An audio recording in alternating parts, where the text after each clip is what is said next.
Are you ready to create a life you crave? Let's spin that doom loop of negativity into an upward success cycle and start living lucky. Good morning. I'm Jana. I'm Jason. And we are living lucky. You are too. I'm laughing because I'm so sore. I can barely hit the record button. I've been hurting her.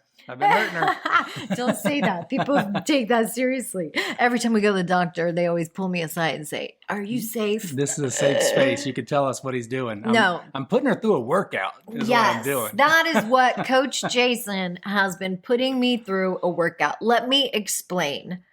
I have come to the realization in life that when I need some sort of motivation, the number one hack that helps me every single time, and I look back at my life and over, I have done this, and it always helps me stay motivated, become inspired, and that is to challenge myself with some sort of competition. Yeah, you are a competitor. I am a competitor. Yeah, and it's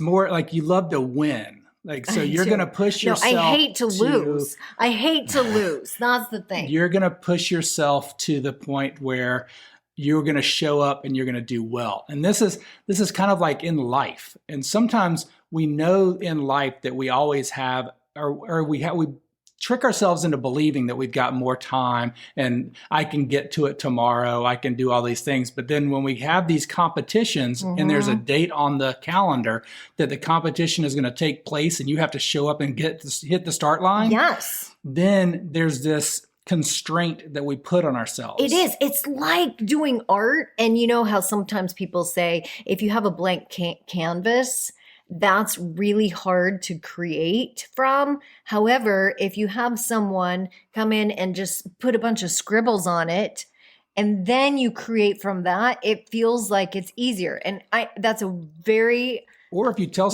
abstract metaphor. However, what I'm saying, in that same vein, if you tell someone you've got 5 minutes to create something, same thing. They do it. Yeah. Whereas if you say, you have a year, you have a year to decide whatever it is you want to do. And most of the time, they won't really get serious about it until 5 minutes beforehand, before the deadline. Okay. So for me, when I put a competition on the calendar, it not only helps me physically, it helps me first and foremost physically, because I start eating better. I start preparing, working out. I start imagining. I start really becoming the winner that I project, that I can see in my head. Yeah. Well, that I see outside of you. Thank you. Like, objectively, I get to look at you and I see all your past accomplishments. I see all the things that you do every day. Like, when I look at your daily routine, our daily routine, I see someone who's living the life and doing the things. But when we think of our long-term goals, sometimes it can be like, wow, I have so far to go.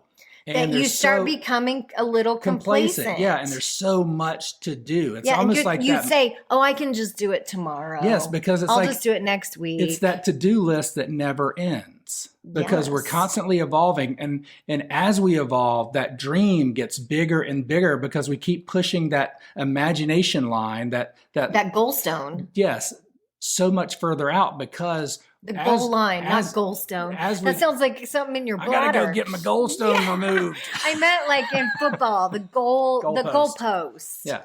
So as we grow and evolve, we realize that we're capable of so much more. It's what's our capacity, and then we start diminishing our own capacity because we say, will I ever get there? Okay, so let's just get to brass taxes here. Let's just tell them the story. On Wednesday, I was feeling a little lethargic, and I'm like, I don't even know what I'm supposed to do during my day. Like, I literally felt like I was and I have a ton of things that I should be working on. However, could be working on. Thank you for correcting me. I just didn't have reframing direction. I didn't have direction.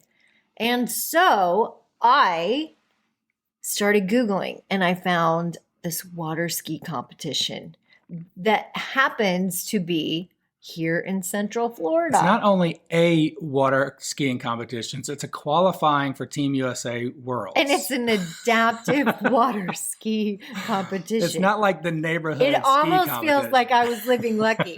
Like I just said, hey, Google, show me what you want me to see. Yeah. And it popped up. And so I thought, oh my gosh, that looks like fun. So my first tip is recognize what sounds fun. Yeah, what gives you energy? What kind of puts air in the bubble? What makes you perk up and go, ooh, I want to click on that. Yeah. I want to click on that. Yeah. That's literally what I did. So next thing you know, I clicked on it and I went down this rabbit hole where 2 hours later, I had lunch with Jason and I said, I think I'm going to enter a water ski competition. So when you say rabbit hole, that can mean a lot of different things to different people. Because some people can go in a rabbit hole for days. I went down this rabbit hole. And it was 2 hours. So I would click on the website, I would do reading, research, and then I would find someone or a name or some sort of director or some sort of contact us. Reach out and get And I information. was reaching out to them and saying, how do I get involved? How do I get plugged in? I want to do this. What is my next best step? And that led to me needing to join all of these memberships, associations, getting licenses. I had to take safety courses because I've never done a competition in my life, let alone a national championship. Yeah. And so there was a lot that needed to be done. I need to be classified. I need to qualify.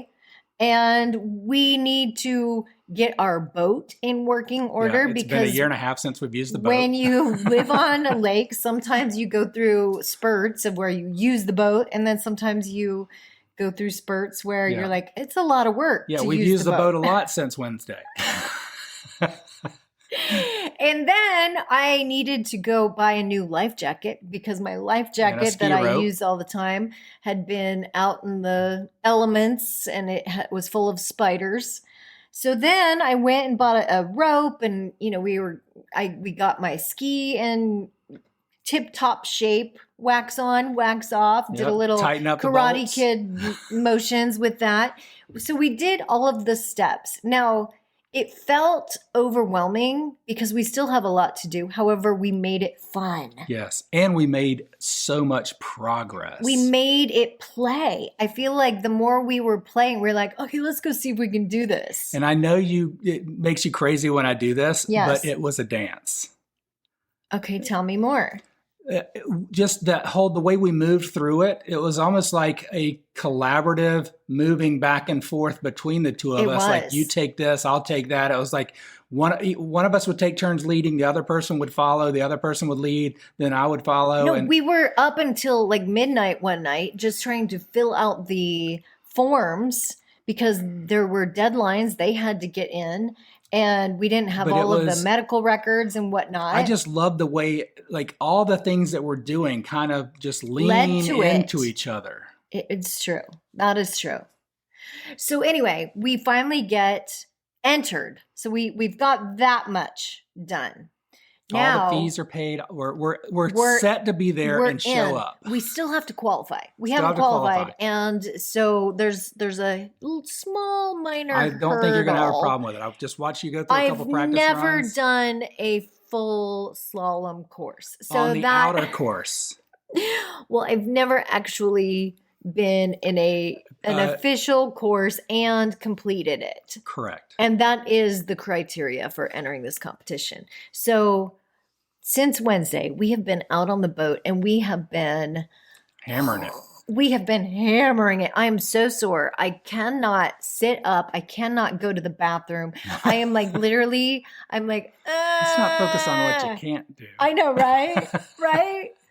And we've been getting out old skis, new skis. We've been adapting them, changing the cage that goes on it because I sit when I ski. And then we actually have been out now 3 times since Wednesday. And about to go out again.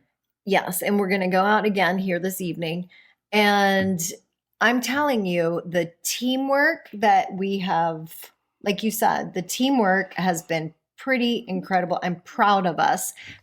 And I want to mention, I have had flashbacks of where we started this journey. Now, when people say, well, how long have you been water skiing? How would you answer that? Well, so it feels like the first time you got on a ski might have been like 2012 or somewhere around that time frame. And literally, we drove over to get a lesson, to try it. And then we would wait a year. And then I would go through this phase where, you know what? I'm going to buy a ski and because Jason wanted a boat. And then they called you and said, will you come to the Disney Expo? And do it. Yeah. So then I went to an expo camp. And because we just saw your picture on the Liquid Access website. Right. We went to buy a new water ski, and literally my picture was on their website. From that expo. And I'm laughing because like literally we were on the website for probably 20 minutes. And all of a sudden I was like, wait a minute. Is that me?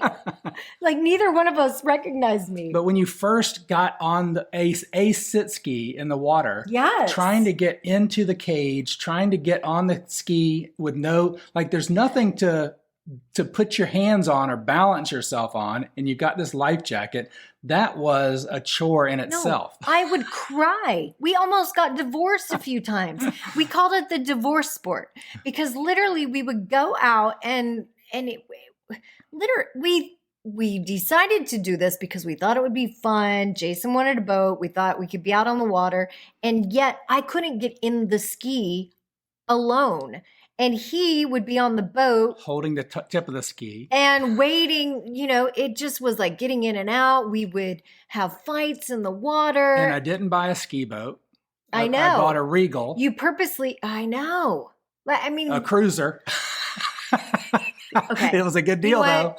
We're going to save this we're going to continue talking about this for the next podcast because I want to share this experience with you because there are small little lessons along the way. And it literally starts from 2012 when we first started this. And we look back to see how far we've come because it really is incredible.